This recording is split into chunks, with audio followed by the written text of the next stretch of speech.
Bismillah, alhamdulillah, assalamu alaikum. We greet you with the best of greetings. Peace be unto you. This is a greeting of Jesus. This is a greeting of Moses and the last and final messenger sent to mankind, the Prophet Muhammad. Peace be upon him. Now all these messengers, they came with the same message. They never called people to worship themselves, saints, angels, nothing in creation but the one God. And they came with a complete system, a way to live your life, not according to your whims and desires, but according to how the Creator wants you to live. It'd only be fair if He set a complete way of life. Otherwise, it'd be left for you to figure it out. You'd be making mistakes here and there, bumping into this and that.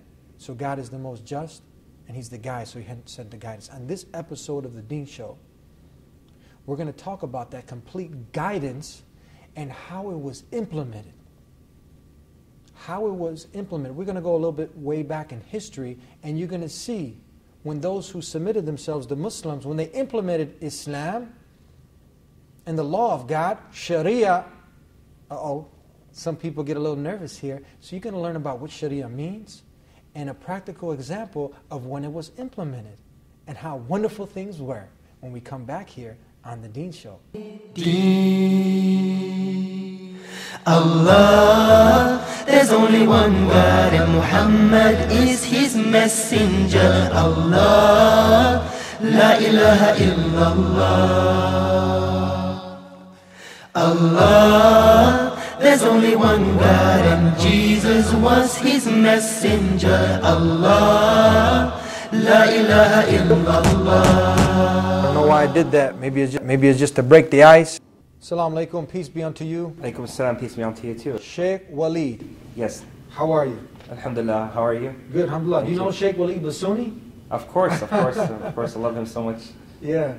So tell us now, okay, we have so little time, but this is a vast topic. Yes. And at the end, we're going to direct people where they can go look into it because you're actually teaching a course on this. Sharia. This is something when a lot of the not yet Muslims, they hear this word, they say, we don't want no Sharia over here. They don't even know what it means. So let's start off there before we get into our main topic. What does this word Sharia mean? Sharia is simply, if we want to define it, it's Islamic law, if you want to translate it this way. Because it is it is law that is decreed by God, because when you think about it, God, or Allah as we call Him, He's the one who created human beings, and of course the one who creates knows better about His creation than anyone else. And this is even if someone invents something in this life, they know about it better than anyone else. So the one who created the human beings is the one who knows what works best for them. And you said Allah, so we're not talking about a man inventing this or the moon inventing this. We're talking about who? The creator of the universe and the human beings and everything. This is the Islamic definition, which is, it means the law that is decreed by Allah to the human beings, and it's two parts. There is one, the law of worship, yeah, and then there is law of dealings, meaning the trading, the dealings when human beings deal with each other or deal with anything else, even nature, anything else. There's a law that governs the Muslims and their life, and this is the ideal law that is Allah has told us about. And of course we have parts that Allah has made, or God has made, that it's the same, it's fixed, it doesn't change based on time and place. But then we have the other part, which it's flexible, and people, depending on where they live and what time they live and where they are, they could adapt these laws to suit the environment that they're in. And an example for that, if you want to... Yeah, give us an example. So let's talk about, for example, the laws of trading. So interest is something that is fixed. It's always wrong. And it's always forbidden in Islam because it always leads to a lot of destruction. And we have seen that. We are actually witnessing this at our time. Right now. When we saw the recession and everything, that no one could argue about it anymore. It might, in the beginning, some people might get a gain of it, while other people are losing, but we could witness what it causes to the worldwide economy in general. So that's something that is always forbidden in any time and any place. But for example, in the laws of trading, for example,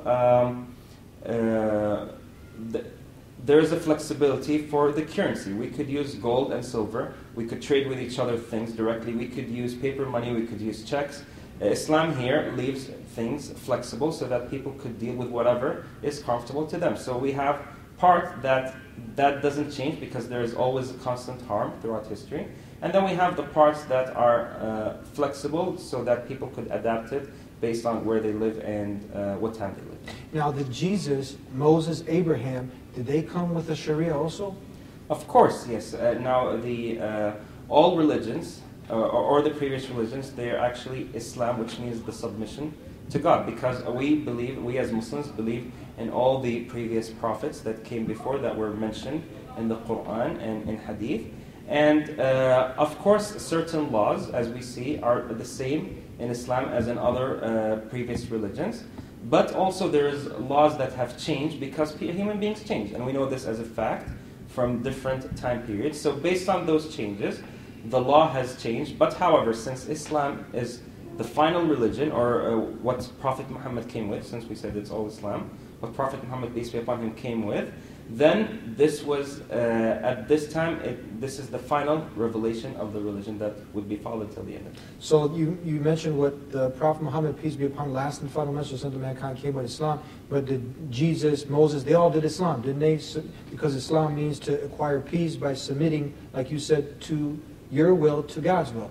That's correct. The creed or the belief doesn't change. Our belief about God, our belief about the angels, our belief about the messengers, that part is fixed among all the messengers. The part that changed is the law, because human beings, again, the environment and the surroundings were different at the previous messengers. But since Islam, as we said, it's the final religion, then that part, there was a part that is made in the law fixed and part that is made adaptable. So just before we go on into our main topic, yes, as we said, all the messengers came with the same message. Submit to the one God. Worship the Creator, not His creation, and do the good that God wants you to do so you can get to paradise. So they all came, they were all Muslims, because a Muslim is one who submits to God.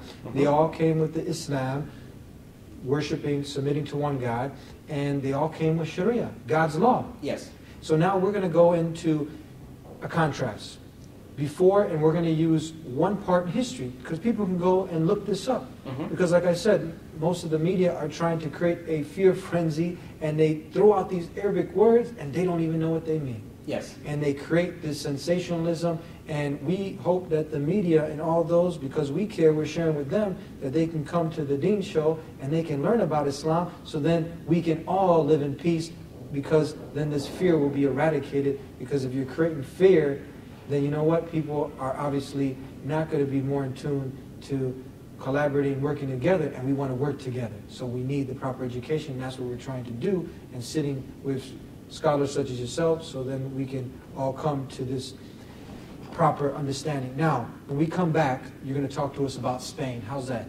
That's excellent. Looking Spain. forward to it. Okay, Yes. so we're going to be right back here on the Deen Show to give you an example of when God's law, Islam, was implemented and how people were living in peace. We're right back on the Deen Show.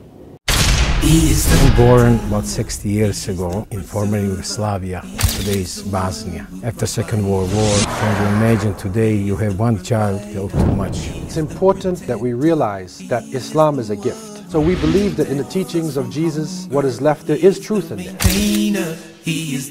But the truth has been mixed up with paganism and with nature worship. And so Islam has given you a pure, straightforward way of approaching monotheism. Sheikh Waleed, go ahead now. We're back here with you. Go ahead and take it away. Talk to us about Sharia and Islam and when it was implemented in Spain. Talk to us. Yes, thank you. I had the pleasure to go to Spain this year, and I witnessed over there the Muslim heritage and how the Spanish culture was affected by Islam. Now, if we want, because many people say, okay, so how did the Muslims get there in the first place? And there's always this misconception about the Muslims trying to take over the world or something. People might be scared when they hear about this term in the beginning.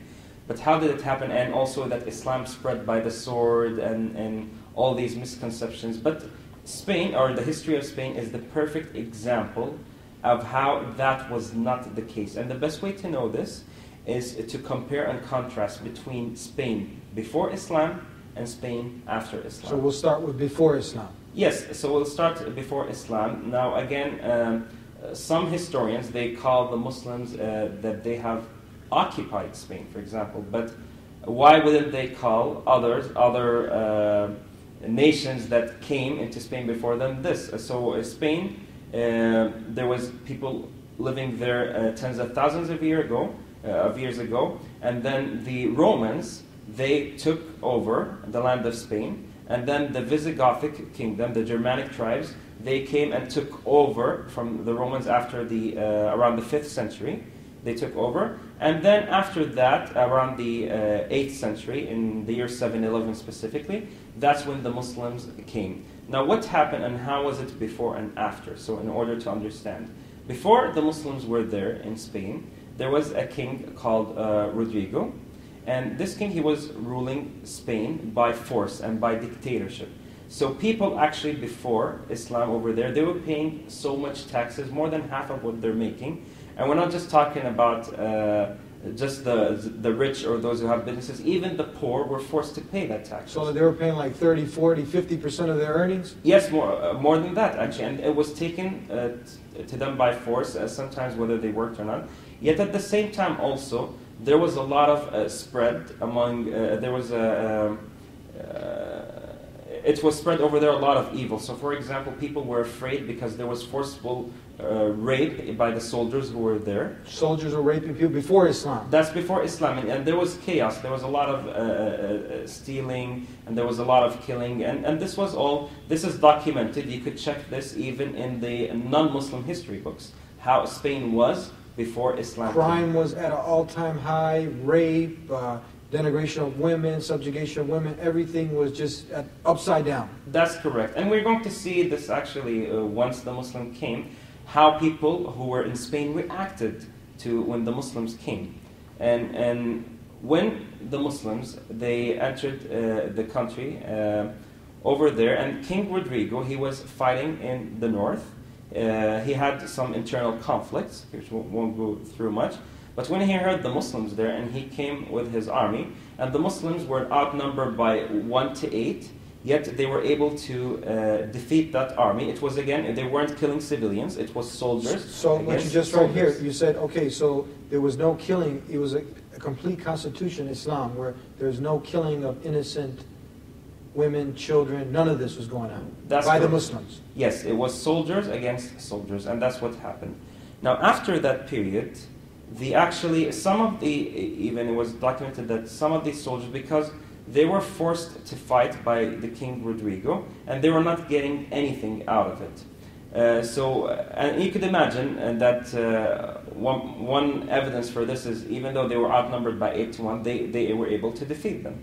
After that, when the Muslims, they went to the towns and villages one by one, first, of course, when any new nation arrives, people are afraid normally because you're afraid of what you don't know. They're a little bit timid. Yes. Yeah. But when they saw how the Muslims, first of all, the people don't have to pay those huge taxes anymore. That's cut out right away. That's completely cut out. What do they have to pay? Then they have the choice. Either they accept Islam, and this is done, there is no compulsion or force in the religion. So it's not someone put a knife on your neck and say, accept Islam. Is this allowed? That never happened because... Doesn't happen. And the proof for this is because even when the Muslims ruled Spain for 800 years, the Christians and the Jews and other religions as well were living there. And they existed there until the Peacefully together? Peacefully together. Christians and Jews. I heard that this was like the golden ages for the Jews in Spain. Is this true? That's correct, yes. That was the golden age. And they were protected by the Muslims. But once the Muslims were defeated and forced to leave, that's when the Inquisition happened. And they were killed, and this is a historical fact that we can't hide. They were killed in the Inquisition and tortured by the Catholics, for example. So the Catholics killed the Muslims and the Jewish? And the Jews as well. That was the Inquisitions? Yes, and at that time... But before that, I'm sorry, before that, Jews, Christians, Muslims were living in peace? Completely in peace, and that's why we saw even there's some scientists from Jewish people as well who flourished under the Andalus. empire. Yet, again, we always say Islam practices tolerance without compromise of the people or the religions. Was this under Sharia law? This was, yes, under complete Sharia law. So, wow. So what happened is, people there, when they saw how the Muslims were treating them very nicely, the soldiers there were protecting these villages from, they were protecting the order, like acting like the police. So peace came back to these cities and villages. And at the same time, those people, instead of paying these huge taxes, they only had to pay if they don't want to accept Islam. Yeah, let's go back. So you said they had a choice now. They can accept Islam or they could, or be killed? No. Not? Okay, no, so that's a misconception. Yes. Yeah. The other option is they pay just how much? 1 gold coin a year, if they could afford it. What's this called? This, they call it jizya. What does this mean when it's jizya? They get nervous and scared about this jizya, which is actually a lot less than the 50, 40, 30%. Is that right? Of course, if the people, this is only for the working people who could afford it. If the people were sick, if it was the women, if they were also the senior, actually they get paid under Islamic law. They get paid if they have any needs and no one is there to fulfill their needs. The Muslim government would fulfill those needs for them. But this, even that gold coin was paid. That they paid it for their protection. So if someone was go and for example fight with the Muslims to protect the nation, he wouldn't have to pay that gold coin. There was a story that I heard, maybe you can elaborate on this, where the Muslims who were protecting the Christians, another group of Christians came to fight the Christians, and the Muslims were defending the Christians because they were living and paying this tax, the jizya, and they weren't able to fight off the Christian army that was coming to fight the Christian army, so they gave them the jizya back. But they tried humbly to defend them. Did you hear cases like this? Yes, and there's even later in history that happened. For example, the later Ottoman Empire, they were protecting the Netherlands, the Dutch people who were Protestant. The Muslims were protecting them from the Catholics. Yes. And there was actually an economic relationship between them, between the Netherlands and the Ottoman Empire. So that's another example in history that the Muslims, in this case, they protect the truth. And even you were just mentioning what happened to the Jews. Now, many people don't know that when they were prosecuted in Spain, who did they seek refugee to at that time? They sought refugee to the rising Ottoman Empire. So the Ottoman Empire, the Muslims, protected them from what was happening to them. The Muslims were protecting the Jews also. Yes, they were. This is known in history. Yes. You just got to do your homework. Yes, this is well documented. Why in is history. this false information now spreading like Islam is the enemy of everyone? Islam doesn't want peace. Muslims are okay, they'll say. Muslims are good people. But it's Islam we need to worry about. Why do you think this is? There's two things we have to pay attention to. First is getting educated about Islamic history and all history. And the other thing is we have to distinguish between Islam and Muslims. Islam is the perfect religion from God, submission to the one God. But the Muslims, some of them are good, some of them are not following the religion correctly, some of them may do wrong things, but that should not, as they say, don't judge the car by the driver. You could have the excellent car and a reckless driver, and if you want to test really that car, you should have a good driver behind the wheel. So we have to always distinguish between the teachings of the religion and what people are practicing. Great. So tell us now, so the tax was eliminated. This high tax is killing the people. Now they go and make so much money, now they got to give half of it or more to the king. Islam comes, now the people can keep their money they're paying. What is this equivalent to, the amount, the jizya that they're having to pay? What is it equivalent to? So if you calculate one gold coin right now, you would know, how much the gram of gold equals right now, and I'm not sure. Is it sure. 10%, 5%, 2%? What is it equivalent if you put a percentage on it, taxes? It's not really a percentage because, as we said, it's a fixed amount that you would only pay if you are working and could afford it. And what do you compare it to the 50% compared to that one coin, so people can get a better understanding? Yeah, actually, it wouldn't even be a comparison. You can't compare it? You can't compare them. Yes. So, well, it did sometimes. We have to also be historically accurate. Sometimes they increased it to 4 gold coins because certain certain elements, like for example, there was some friction or wrongdoing from the other side. And there is a few exceptions in history where, for example, someone misused this law to get that. But as we say, these are the exceptions. We always, in every time and in every place, we're going to find people who are the exception. They don't follow the law. They do it wrong. They use it, or they use Islamic law for their own gain. And we have to be fair and mention that this did happen. Okay, so when you read history, you know about it.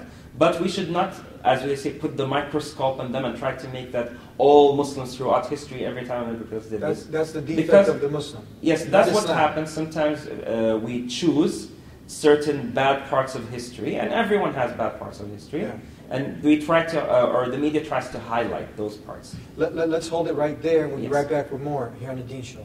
He is the maintainer. Coming to the truth requires two things. It requires deep thinking that you've already done, but it requires another step, and that's courage. If you have the truth, but you don't have courage, you won't stand up for the truth. And that's as good as standing up for falsehood. One who protects us. I would say this thing that you just told me, it's not in the scripture. And they would say, a marginal note added by a scribe, yeah, okay, we know that. And I would be thinking, if you know this is not the Bible, why are you preaching it as if it's gospel truth?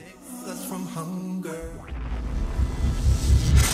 I am not afraid to stand alone. I am not afraid to stand alone. If Allah is by my side, I am not afraid to stand alone. I am not afraid to stand alone. If Allah is by my side, I am not afraid to stand alone. I am not afraid to stand alone. If Allah is by my side, I am not afraid to stand alone.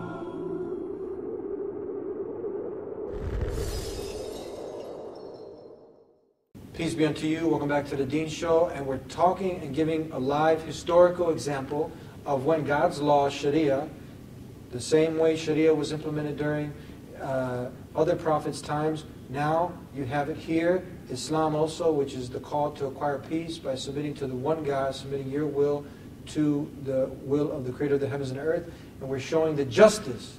We're showing that the tax was eradicated.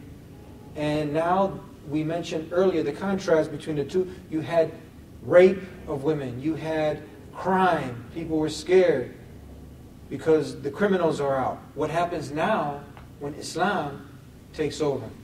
Yes, when the Muslims took over eventually, we'll see first that one of the things is, once they did this model of applying the Sharia law, the news spread about how fair they were treating people and everything, that to the point that they were able to be they were able to easily go from village to village and have a presence there. And in 3.5 years, all of Spain was under Muslim rule. And just within about 15 to 17 years, the vast majority of Spanish people who were living at that time there, they accepted Islam. And that's how it became. Many of them, we will see, the soldiers, the number of them who initially came was first 7,000 and then 12,000. And it was about 30,000, but people accepted Islam in masses who were living in Spain. Voluntarily. Voluntarily. And under no coercion. That's true. And the only part that was left, because it was surrounded by the mountains, was the Basque region in the north. So, because why? They saw the manners of the Muslims, and they saw that the soldiers were there to protect them, not to steal from them, not to rape their women. They have never seen anything like this, and even that's what they, there's something they said when they went to report to the Spanish king. They said, we've seen people that are almost like people who came from the sky. Why did they say this? Because they saw them normally at that time around the world, when a new nation comes, they are trying to take over by force, to steal the money, to steal the land. The Muslims did not do any of this at all. They came and they said to them what they want, and they said, we're just coming here to let you know about the religion of God and whether you accept it or not. And then they spread the peace. And this was something common that the Muslims did, even in the same time frame. Egypt was under the occupation of the Roman Empire. And the Roman Empire was taking all the resources of Egypt. When the Muslims came, they defeated the Roman Empire, and so Egypt within a few years also became, the vast majority of them became Muslim, because the Muslims saved them. They didn't use their resources, and they didn't use their resources, and at the same time, the Egyptians who were there were able to flourish under the Islamic law when they had that type of protection. So the agenda of the Muslims was not to rob and pillage, rape. This is against the teachings of Islam? Yes, not to steal the land, not to steal the money, not to rape. It was for the spreading of the religion, but as we said, not by force. So you can accept that, look, there is a creator, and just worship him alone, and do the good that he wants you to do. That's the message of Islam? Yes, that's true. And when they went to open a new region, it was when they were not able to preach to people there. Because we saw, for example, in Abyssinia, or what they called that time Al-Habasha, around Ethiopia, over there, that the Muslims were there, and they were living under a Christian king initially, yet they were there living peacefully, and they were able to give the message peacefully to others. But when other nations at that time were oppressed, like Egypt was oppressed by the Roman Empire, and the Spanish people was also oppressed by their king, that's when the Muslims are not able to tell people about their religion. So they have to go and defeat those forces that are taking the resources of people, save them, and then at that time people would have the choice and they would live under the peace of Islamic law. That makes so much sense. It's simple.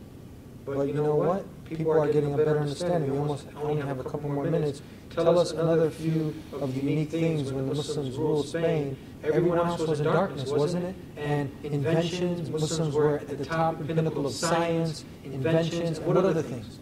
Yes, and science and inventions, to the point that even the elite, the kings of Europe at that time, they were sending their children for scholarships to study under the Muslims in Spain. And they had the largest universities in the world over there, the University of Cordoba over there. And Cordoba had the second largest library in the world after Baghdad. Baghdad was the capital of the Islamic Caliphate, the Abbasid Caliphate. In Cordoba, they had 500,000 books at that time, when the largest, at that time it was recorded, and this is again in non-Muslim sources, you can check this, that the largest library in Europe at that time was in Rome, had about 24 of books, not more than that, 30-something. And at that time, the trade of books has flourished through the Muslims, that they were also getting the paper, and they were writing, and they were translating all the sciences from all over the world, but then they built on it. And then Europe built, again, their renaissance based on what the Muslims have achieved at that time. So Muslims weren't persecuting scientists like some religions. They were what, leading in science? Yes, they were leading, and it was also a chance for scientists from other religions to flourish under Muslim law. They were not prosecuted, they were not killed. As long as they have the freedom to explore any topic, as long as there is no blasphemy against God. And this is something we have to, this is expected, because He's our creator, and we have to respect Allah subhanahu wa ta'ala, our creator, Allah the glorified. But other than that, they were able to explore in any field of science, and they could do other things through debate and talk. There is no cut on the freedom of speech in this. If they want to talk and have a dialogue between the Muslims about their religion, there was this freedom. And we could check this. The best way to check this is through the books that survived from that period. So you also are doing a course about this. Tell us in the last, got just 20 seconds, tell us, because we just wanted to give them a taste. And people can go verify this, they can also take your class. Yes, absolutely. In this course, we're trying to show intensively in 16 hours about, give them a flavor of that history of the Golden Age and what happened. And also at the same time, we will admit that there's also mistakes, and we want to learn from these mistakes so that we don't do them again. We're trying to, for people who can't go to Spain, we try to bring Spain to them, so they will get to see shots of all of these places that remain from the Muslims and how they use, even until today, some of the technology that the Muslims developed, like the water canals. There's still, if you go to Seville, you'll be able to see them between the trees, how the water goes, and that's just one example of it. And then, if Allah wills, this will be produced in a book by next year, and people could also get this book through our website. Thank you very much. Thank you very much. May God Almighty, Allah reward you. May Allah reward you too. Thank you very much. And thank you for tuning in to another episode of The Deen Show. And thank you for listening. We gave you an example when Islam The call to acquire peace by submitting to the owner of peace, the one who created you, the one God. People were living in peace, Jews, Christians, and Muslims. And you can go verify this, check this up, and do the right thing. If you're looking for guidance and you like what we had to say, ask the one who created you, Him alone, to guide you. And even if you feel, you know what, it's not time for me to submit, I want to do my own thing, at least you got to understand us a little bit better. You can always reach us at 1-800-662-ISLAM to learn more, and we'll hopefully see you back next time here again on The Deen Show. Until then, peace be unto you.